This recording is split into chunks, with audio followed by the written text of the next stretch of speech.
El qué, por qué y cómo de los materiales y las tecnologías accesibles.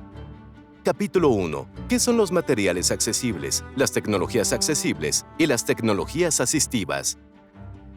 Imágenes en video de estudiantes en sus aulas usando libros, computadoras y materiales robóticos.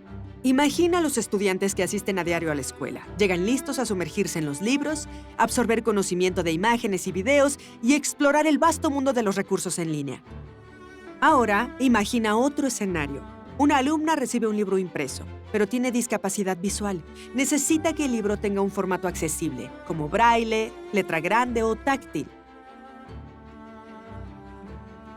Un profesor reproduce un video en clase sin subtítulos para sordos. Los estudiantes sordos o con dificultades auditivas no podrán entender nada de lo que ven. O tal vez un estudiante con dislexia recibe un documento escaneado, en resumen una imagen gráfica, a la que no puede acceder con un lector de pantalla que le brinde apoyo auditivo. Kelly Suding, especialista en asistencia técnica en CAST.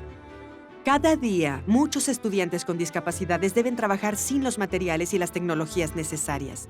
Esto ocasiona distanciamiento, resistencia a la escuela y la idea de que son incapaces de aprender. Imágenes de video de estudiantes usando materiales accesibles y tecnología accesible y asistiva. Pero imagina un mundo donde cada estudiante cuenta con los materiales y las tecnologías accesibles que necesita para participar en su propio aprendizaje de manera independiente.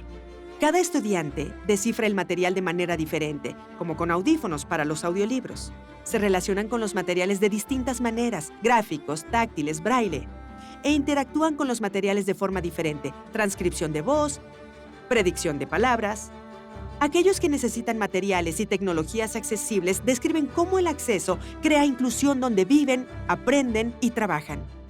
Al final, la accesibilidad se alcanza cuando eliminamos las barreras, mejor aún, cuando nos anticipamos a esas barreras y diseñamos ambientes inclusivos para todos desde el principio. Cuando favorecemos la accesibilidad de nuestros materiales educativos y tecnologías, los estudiantes no solo triunfan, sino que florecen, y todos pueden participar y progresar en su propia educación.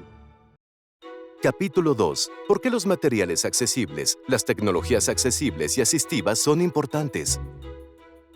Para que los materiales educativos sean accesibles, 3 componentes son necesarios: materiales educativos accesibles, o AEM, tecnología accesible y tecnología asistiva. La accesibilidad no cambia el contenido del material, asegura que el estudiante acceda al mismo contenido e interactúe tal como lo haría un estudiante sin discapacidades. Analicemos cada uno de estos 3 componentes. Los materiales de instrucción impresos o digitales y el contenido que se puede usar en cualquier plataforma o formato y cubra las necesidades de cada usuario son lo que conocemos como materiales educativos accesibles o AEM.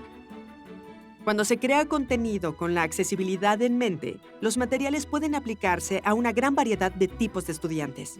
Diría que muchas veces tenemos que instruir a los maestros sobre los materiales. Alana, estudiante. Muchas veces no saben cómo ayudarnos. Diría que la mayor confusión es... Tenemos un documento impreso, el estudiante no puede leerlo, que sea más grande, que la letra sea más grande, así podrá verla mejor. Contar con audiolibros que te describan todo es fundamental para el proceso de aprendizaje por la simple razón de que escuchar un pequeño párrafo es muy útil, pues te aseguras de que entendiste la información en lugar de solo confundirla en tu cerebro. Connor, estudiante. Así que, cuando no lo tengo, lo que suele pasar es que debo buscar otros recursos de manera independiente. Y si todo eso falla, tengo que pedirle a alguien más que lo lea para mí, dando algo de su tiempo. O deberé leerlo esperando poder hacerlo bien. Las tecnologías accesibles son tecnologías diseñadas desde el inicio para ser usadas por individuos con y sin discapacidades, lo que provee elecciones basadas en las preferencias del estudiante. Por ejemplo, la opción de ajustar el tamaño o color de la fuente. Puede ser hardware o software integrado en los dispositivos tecnológicos. La tecnología accesible se puede usar con o sin tecnología asistiva. Cuando recibo un PDF o un JPEG, termino procesándolo en una computadora usando algún programa de texto a voz y luego un programa de transcripción de voz. Al hacerlo con suerte, el resultado es que en realidad puedo escucharlo. Pero el problema es que a veces termino recibiendo solo fotocopias de un documento que básicamente son fotografías de un documento que me resultan inservibles. Sí, puedo verlas, pero no puedo resaltar el texto, no puedo manipularlo para escucharlo. Creo probablemente los materiales impresos, los materiales que tienen imágenes. Si alguien me envía un PDF, la voz superpuesta, uso la voz superpuesta, el lector de pantalla de Apple. De eso depende si lo leeré o no.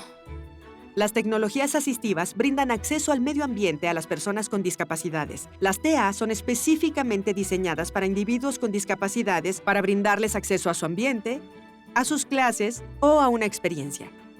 Algunos ejemplos de tecnología asistiva incluyen interruptores, texto de voz, software lector de pantalla y transcripción de voz. Hay muchísimas líneas braille en otros dispositivos que se pueden usar.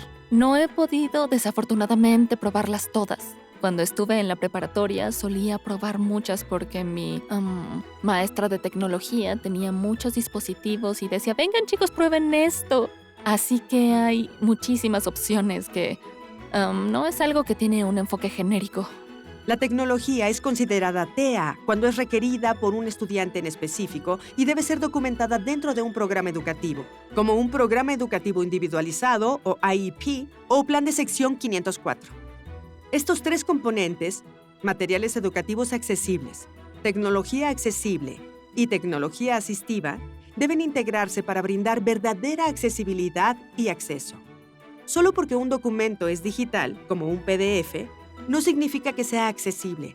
Aun cuando un archivo es accesible y el estudiante no cuenta con la tecnología accesible y la tecnología asistiva, no será capaz de acceder al contenido.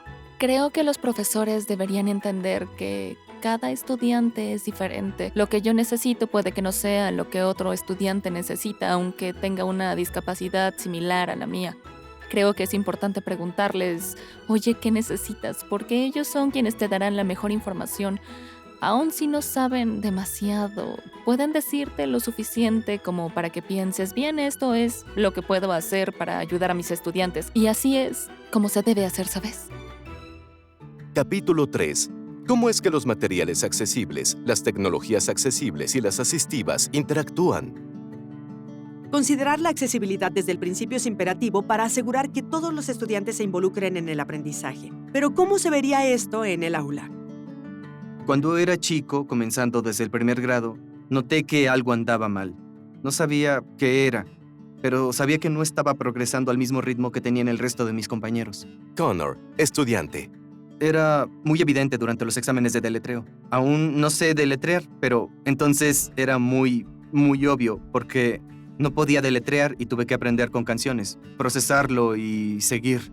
¿Cómo interactúas con texto inaccesible? Cuando recibo documentos, no necesariamente me ayuda. Puedo entender, creo que por lo que leo, pero podría ser diferente a lo que en realidad dice en el texto. Y es cuando un programa de computadora resulta muy útil si se trata de un texto a voz. Si puedo resaltarlo, reproducirlo y escucharlo con audífonos o auriculares, un texto variado que puedo escuchar, retener y entender.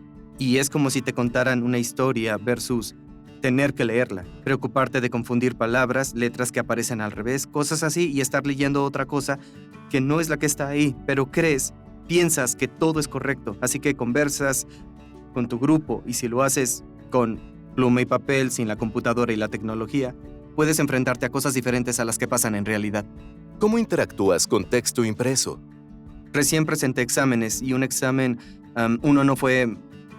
no lo hicimos en computadora como los demás. Entonces, tuve que hacerlo. Era un pequeño párrafo, nada largo, no era toda una página, pero tuve que hacerlo. Normalmente habría pedido a alguien que lo leyera 1, 2, incluso 3 veces y tal vez tardaría 2 segundos, tal vez 1 minuto. Me quedé ahí entre 5 y 10 minutos leyendo una y otra vez hasta que me sentí seguro de que había entendido la pregunta y podía empezar a responderla. ¿Cómo interactúas con documentos escaneados? En general, cuando recibo un PDF o un JPEG, termino procesándolo en una computadora, usando algún programa de texto a voz y luego un programa de transcripción de voz. Al hacerlo, con suerte, el resultado es que en realidad puedo escucharlo. Pero el problema es que a veces termino recibiendo solo fotocopias de un documento que básicamente son fotografías de un documento que me resultan inservibles. Sí, puedo verlas, pero no puedo resaltar el texto, no puedo manipularlo para escucharlo. ¿Los audiolibros son importantes para tu aprendizaje? Los audiolibros son cruciales y muy útiles, en especial cuando tengo documentos grandes, como cuando lees. En literatura, normalmente lees libros en secundaria y preparatoria que debes leer, entregar un resumen, igual en las clases de historia, leer, escribir un resumen. Entonces, contar con audiolibros que te describan todo es fundamental para el proceso de aprendizaje, por la simple razón de que escuchar un pequeño párrafo es muy útil, pues te aseguras de que entendiste la información en lugar de solo confundirla en tu cerebro. Así que, cuando no lo tengo, lo que suele pasar, debo buscar otros recursos de manera independiente. Y si todo eso falla, tengo que pedirle a alguien más que lo lea para mí, dando algo de su tiempo. O deberé leerlo esperando poder hacerlo bien. Así que podrían ser hasta 20 veces en total para leerlo, o depende de cuántos lo lean, amigos y familia lo lean. En general, un ensayo puede requerir 30 veces si cuento a todos los que lo leen varias veces. ¿Cómo te afectaban las evaluaciones?